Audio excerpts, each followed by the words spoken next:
मुल्क के कई मुकामात पर जाने का मुझे मौका मिला, मगर एक बात मैं बता रहा हूं कि विकास इसलिए नहीं होता, नाइंसाफी का खात्मा इसलिए नहीं होता क्योंकि यहां पर आपके पास अपनी कोई सियासी ताकत नहीं है। यहां पर आपके पास अपने वोटों से मुंतखब शुदा आपका कोई एमएलए एमपी नहीं है जो आपके लिए लड़े, आपके इलाके की तरक्की के लिए लड़े, आपके महल्ले और बस्ती में यहां पर वो तमाम सहूलतें आपको मैसर हों जो एक इंसान को जरूरत है, या फिर वो तमाम चीजें आपको मैसर हो जो दूसरे शहर के इलाके में वहां पर बसने वालों को मिलती है। तो मेरी इज्जतदार माँ और बहनों और बुजुर्गों, मुझे आपसे सिर्फ यही कहना है कि अगर आप हवा महल विधानसभा का विकास चाहते हैं तो अब की बार आपको मजलिस इत्तेहादुल मुस्लिमीन के उम्मीदवार जनाब जमील खान साहब को कामयाब करना पड़ेगा। मैं ये इसलिए कह रहा हूं कि कांग्रेस को आपने सत्ता दी, कांग्रेस को आपने झोली भर भर कर वोट दी, कांग्रेस को आपने इख्तिदार दिया, आपने अशोक गहलोत को मुख्यमंत्री बनाया, महेश जोशी को मंत्री बनाया, मगर बताइए सत्ता में रहने के बावजूद भी हवा महल की विधानसभा में अगर आपके पास रोड नहीं बनती, अगर आपके पास गंदी ड्रेन्स का काम नहीं होता, रोड पर गंदा पानी बहता है, यहां पर नाले का काम नहीं होता है, अस्पताल और स्कूल नहीं खोले जाते, तो आप कैसे कांग्रेस पार्टी को वोट दे सकते हैं? और कैसे कांग्रेस पार्टी आपके पास आकर ये कह सकती है कि हमको वोट दो? वही हाल बीजेपी का रहा। बीजेपी को भी 5 साल सत्ता में रहने का मौका मिला। ये जयपुर शहर में एक विधानसभा है, राजस्थान का कैपिटल है। अगर यहां पर हवा महल में काम ना बीजेपी ने करवाया ना कांग्रेस ने करवाया, तो अब ये आपकी जिम्मेदारी है कि आप दोबारा गलती मत करिए, बल्कि अपना एक वोट का सही इस्तेमाल करते हुए मजलिस इत्तेहादुल मुस्लिमीन के नुमाइंदे को कामयाब करिए। मैं आज दिन में हवा महल की विधानसभा में पैदल चलकर देखा, मुझे बड़ी तकलीफ हुई जब हम शाम में, कौन सा इलाका था, बट्टा बस्ती में गए, ऐसा लगता रोड नाम की कोई चीज वहां पर नहीं है, कुछ रोड नहीं है वहां पर।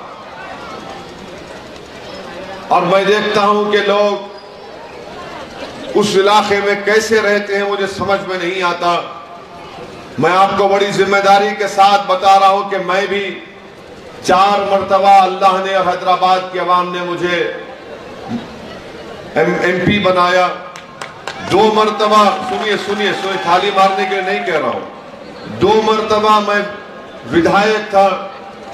अगर हवा महल विधानसभा में जितनी तकालीफ यहां पर आपको है, अगर उसका 20% अगर हैदराबाद में होगा तो लोग मुझे वोट ना डालें, मुझे लोग कभी वोट ना डालें। मगर आप कैसे इन चीजों को बर्दाश्त कर रहे हैं, मुझे यकीन नहीं होता कि ये बस यहां पर इंसान रहते हैं, आप रोड पर चल नहीं सकते, गंदगी भरी हुई है, कोई ड्रेनेज का, कोई सीवरेज लाइन का इंतजाम नहीं है। इतना बड़ा मंत्री यहां का विधायक था, क्यों नहीं काम करवाया उसने? इसलिए काम नहीं करवाया क्योंकि उसके दिल में नफरत थी, तासुब था। जयपुर के दूसरे विधानसभाओं में बराबर काम होता है, सफाई का इंतजाम होता है, मगर ये पुराने जयपुर के हिस्से की एक विधानसभा है। यहां पर सत्ता में रहने के बावजूद भी अगर ये हाल है, तो मैं आपके सामने बड़ी जिम्मेदारी के साथ आपसे कह रहा हूं, मुझे माफ करना अगर मेरी जबान तल्ख है, आपको ये कोई हक नहीं पहुंचता कि आप दोबारा कांग्रेस पार्टी को वोट दें। यहां पर ये आपकी अब जिम्मेदारी है कि आप अगर इस विधानसभा में विकास चाहते हैं, आप यहां पर सफाई चाहते हैं, यहां पर रोड चाहते हैं, स्कूल चाहते हैं, ड्रेनेज का इंतजाम चाहते हैं, तो एक मर्तबा आप जमील खान साहब को वोट देकर कामयाब करिए। आप देखिए कि कैसे यहां पर विकास का काम होगा, कैसे यहां पर नाइंसाफियों का खात्मा होगा। कब तक आप कांग्रेस को वोट डालकर ठगे जाएंगे? कब तक आप बीजेपी का साथ देकर अपनी आने वाली नस्लों को बर्बाद करेंगे? तो मैं आपको ये बताने आया हूं कि आप 25 नवंबर के दिन एक अच्छा फैसला लीजिए। एक काबिल पढ़े लिखे नौजवान को आप यहां का विधायक बनाइए, ताकि हवा महल विधानसभा में वो तमाम चीजें हवा महल विधानसभा के आवाम को, जनता को मिले जो दूसरे विधानसभा में उनको सबको दी जाती हैं। इसीलिए मैं आपसे कह रहा हूं कि जब तक आपके पास सियासी ताकत नहीं आएगी, आपका कोई मसला हल नहीं होता है। मैं आपको बता रहा हूं, जिस प्रदेश से हम आते हैं वहां पर तेलंगाना हमारे 7 एमएलए हैं। आपको जानकर खुशी भी होगी और थोड़ी तकलीफ भी होगी कि मैंने, हमारी एक विधानसभा है जहां पर हमारा एमएलए है कौसर मोइनुद्दीन, उस विधानसभा का नाम कारवान है। उस एक विधानसभा में मैंने अपने मुख्यमंत्री से मुलाकात की और उनसे कहा 1 साल पहले कि इस पूरे विधानसभा में हमको नई ड्रेनेज की लाइन डालना है। मुख्यमंत्री ने मुझसे कहा कि असद भाई कितने एस्टिमेट कितना है? तो मैंने कहा कि सीएम साहब एस्टिमेट ये है। तो उसने देखा और 10 मिनट के अंदर मुझसे कहा कि आप जाइए, कल शाम तक हुकूमत इसकी मंजूरी का ऑर्डर आपको पहुंचाएगी। आपको मालूम, आपको बताना चाहता हूं कि पूरे कारवान के असेंबली हलके में 290 करोड़ की ड्रेनेज की नई लाइन डाली जा रही है, जिसमें वहां पर किले गोलकुंडा भी आता है। क्यों हुआ ये? इसलिए कि वहां पर आपका एमएलए था, मंत्री नहीं था। हमारा एमएलए, हम कभी मंत्री बनेंगे, मगर हमने काम करवा लिया। जिस विधानसभा के एमएलए मेरे भाई अकबर हैं, वहां पर उन्होंने ऐसा ही किया। तो गवर्नमेंट ने उनसे कहा कि 300 करोड़ की नई ड्रेनेज लाइन की मंजूरी दी। इंशाल्लाह इलेक्शन के बाद आप देखना वहां पर काम शुरू हो जाएगा। हवा महल में आपको अभी जमील खान ने कहा कि नाले का काम नहीं होता। हमारे पास, हमारे 2-3 विधानसभाओं में आप अंदाजा नहीं कर सकते, एसआरडीपी की एक स्कीम है, उसमें हमने 800 करोड़ की नई ड्रेन लाइन, 500, 400 या 500 करोड़ की नई ड्रेन लाइन डला दी है, ताकि जब बारिश होगी तो पानी हमारे घर पर आकर नहीं ठहरेगा, मोहल्ले में नहीं ठहरेगा, पानी नदी में चला जाएगा। ये उसी वक्त होगा जब आप में शऊर बेदार होगा। अगर आप यही समझेंगे कि नहीं नहीं, कांग्रेस पार्टी को जिताना हमारी जिंदगी का मकसद है, हम मर भी जाएंगे तो कांग्रेस को वोट डालते रहेंगे, तो फिर आप तकलीफ उठाएंगे।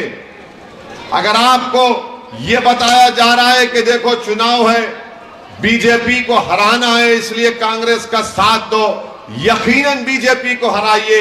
मगर आपने बीजेपी को हराया था, आपने कांग्रेस को सत्ता दी। यहां का विधायक मंत्री था, उसने हवा महल के लिए क्या किया? अपने आप से सवाल करिए। मैं ये नहीं कह रहा हूं कि बीजेपी को मत हराइए, हम भी चाहते हैं कि राजस्थान में बीजेपी की सरकार ना बने, मगर इसका हरगिज मतलब तो ये नहीं है कि आप अपने घर में अंधेरा कर लें।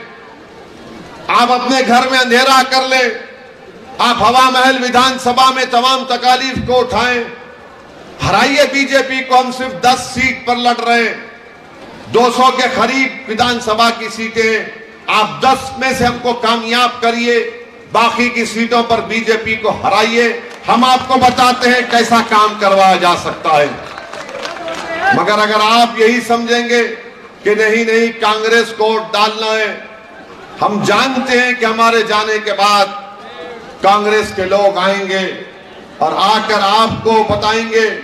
जिस तरह शैतान कान में खुसखुस करता है, उसी तरह ये कल से शुरू कर देंगे कि असदुद्दीन ओवैसी जज्बाती भाषण तो देता है मगर हमको बीजेपी को हराना है। अरे बीजेपी अगर जीत रही है तो कांग्रेस की नाअहली की वजह से जीत रही है। अगर बीजेपी जीत रही है तो राहुल गांधी की कमजोरी की वजह से जीत रही है। अगर बीजेपी जीत रही है तो अशोक गहलोत के घुमंडीपने से जीत रही है, मजलिस की वजह से नहीं जीत रही है। कांग्रेस अगर अच्छी होती, कांग्रेस में हिम्मत होती तो देश का प्रधानमंत्री 2 मर्तबा नरेंद्र मोदी नहीं बनता। कांग्रेस में कमजोरी है, आप में नहीं है कमजोरी। आप तो वोट दे रहे हैं बराबर, मगर कांग्रेस वो वोट नहीं ले सक रही है जिससे बीजेपी को रोका जा सके। आप देखो राजस्थान में हमारे राजपूत भाइयों का नेता है, गुज्जर समाज का नेता है, जाट समाज का नेता है, दलितों का नेता है। बताओ तुम्हारा नेता कौन है, कहां से आएगा? कोई आसमान से नहीं आएगा, कोई जमीन से निकल कर नहीं आएगा।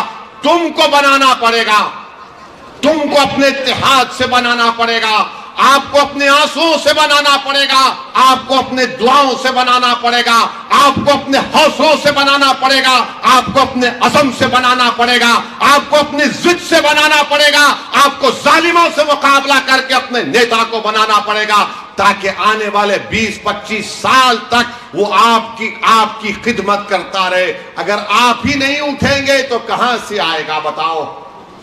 मेरे अजीज दोस्तों, मेरी इज्जतदार माँ और बहनों, मेरी आपसे एक ही अपील है कि आप इंशाअल्लाह ताला, मुझे यकीन है कि आप अपने इस बार अपने वोट का सही इस्तेमाल करिए। डरने और घबराने की जरूरत नहीं है। इतना नुकसान आप और हम उठा चुके हैं, अब नुकसान उठाने के लिए बचा क्या है। जब जिंदा बच्चों को, नौजवानों को उठाकर जिंदा जला दिया जाता है तो क्या बचता है हमारे पास।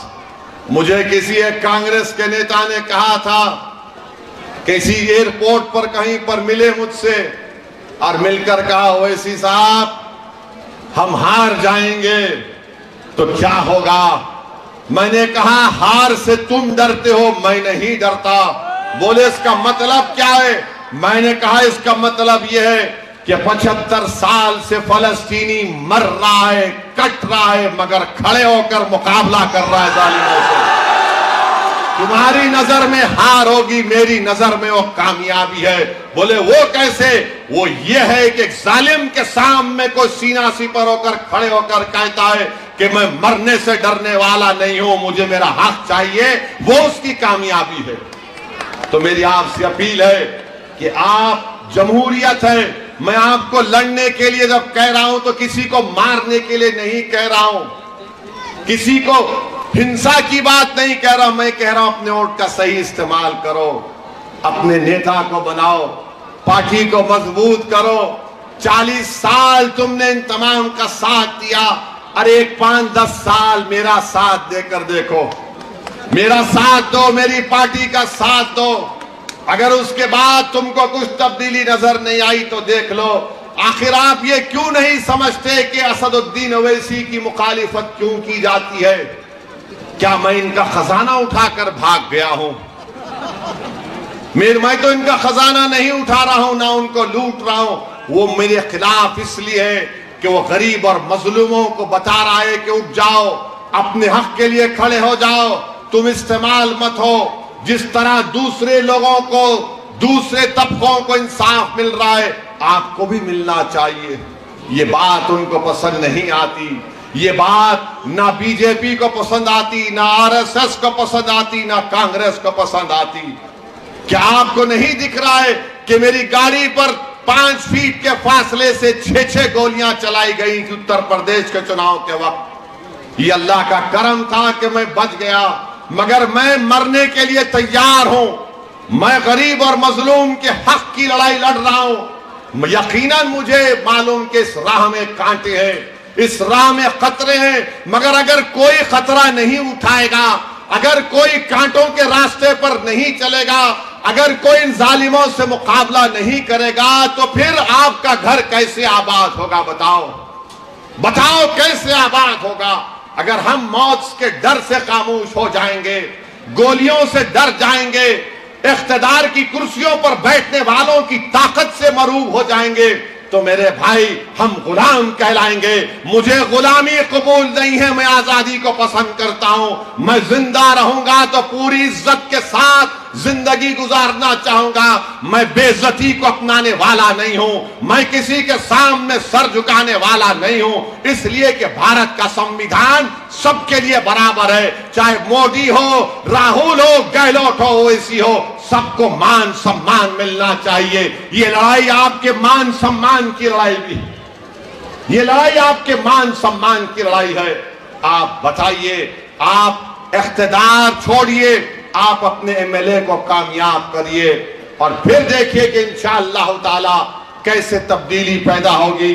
मुझे आखिर में कहना है कि कल हमारे भाई अकबरुद्दीन ओवैसी का एक जलसा है भट्टा बस्ती में और रामगंज में। अगर आपके पास वक्त है तो जरूर तशरीफ लाइए। और वो मुझसे बेहतर इंसान है, मैं कह रहा हूं मुझसे बेहतर इंसान है, मुझसे काबिल है और मुझसे बेहतरीन तकरीर करने वाले हैं। तो आपके पास वक्त है तो जरूर आइए।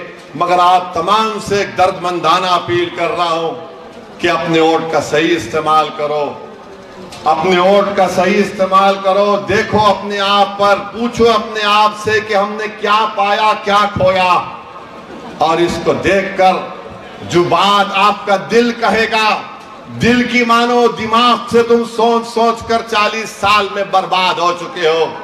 जब दिल तुम्हारा कहेगा कि एक बार मौका मिलना चाहिए मजलिस को, तो आप दिल की बात सुनो और 25 तारीख के दिन आप पतंग के निशान पर बटन दबाकर अपने इत्तेहाद को मजबूत करिए, राजस्थान में एक इनकलाब को बर्पा करिए। यकीनन जहां हो सके बीजेपी को हराइए, यकीनन हराइए, मगर जहां पर मजलिस के उम्मीदवार हैं वहां पर आप अपना वोट ना कांग्रेस को दीजिए ना बीजेपी को दीजिए। और यहां पर एक आजाद उम्मीदवार है झाड़ू लेकर, ये दिल्ली की पार्टी का, वो उसका नाम नहीं लूंगा, उसको मैं कहता हूं छोटा रिचार्ज है। वो छोटा रिचार्ज है, वो झाड़ू उसके हाथ में है मगर वो मोदी का भाई है। तो उसको वोट मत दीजिए। जमील है आपके सामने, मजलिस है आपके सामने, आप मजलिस को अपनाइए, जमील को अपना भाई और बेटा समझकर, अपना हमदर्द समझकर एक मौका देकर जमील को कामयाब करिए। आपका बेहद शुक्रिया कि आप आज आए। अल्लाह आपको सलामत रखे, आप में और हमारी मोहब्बत को अल्लाह और मजबूत करे। अस्सलाम वालेकुम व रहमतुल्लाह।